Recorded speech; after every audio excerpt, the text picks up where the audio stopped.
રક્ષાબંધનનો દિવસ અંતમાં અમારા માટે પણ સ્પેશિયલ થઈ જ ગયો. જય શ્રી કૃષ્ણ.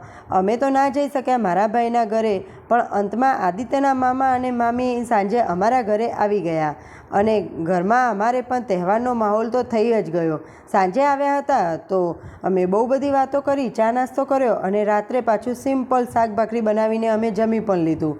બીજા દિવસે સવારે પાછું વિયારનું રાખડી બંધાવવામાં જીદ ચાલુ થઈ ગઈ, કારણ કે ઘેસી અમારા માટે રાખડી લાવી હતી તો તેને આજે પણ કોઈને રાખડી આપવી નહોતી. આવતા વર્ષે મને એવું લાગે છે કે 3-4 એક્સ્ટ્રા રાખડી લાવવી પડશે અને તોય અમારે તો સંતાડીને જ બાંધવી પડશે. તેને મીઠાઈ ખાવામાં ઇન્ટરેસ્ટ નથી, બસ રાખડી જ બાંધવામાં ઇન્ટરેસ્ટ છે. ઘરમાંથી તોય એક એક્સ્ટ્રા રાખડી નીકાળી અને તેને બાંધવી પડી. પછી જમીને અમે બહુ બધી વાતો કરી અને સાંજે પાછો તેમને જવાનો પણ ટાઈમ થઈ જ ગયો.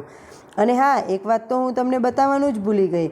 મામા અને મામી મારા માટે પણ સાડી લાવ્યા હતા અને સાડી આવે હું ના પહેરું એવું તો બને જ નહીં. એટલે મેં સાડી પહેરીને ટ્રાય પણ કરી લીધો અને આદિત્યને બતાવી પણ લીધી. આ સાડી મને બહુ જ ગમી, કારણ કે આ કલર મારા જોડે નહોતો તો મને તો નવો કલર મળી ગયો. સાંજે મેં ભાત પડ્યા હતા તો તેને બહુ બધી શાકભાજી નાખીને ફ્રાઈડ રાઈસ બનાવી લીધા અને સિમ્પલ જમી પણ લીધું. અંતે અમારે પણ રક્ષાબંધનનો તહેવાર યાદગાર અને ખુશીઓથી ભરેલો રહ્યો. જય શ્રી કૃષ્ણ.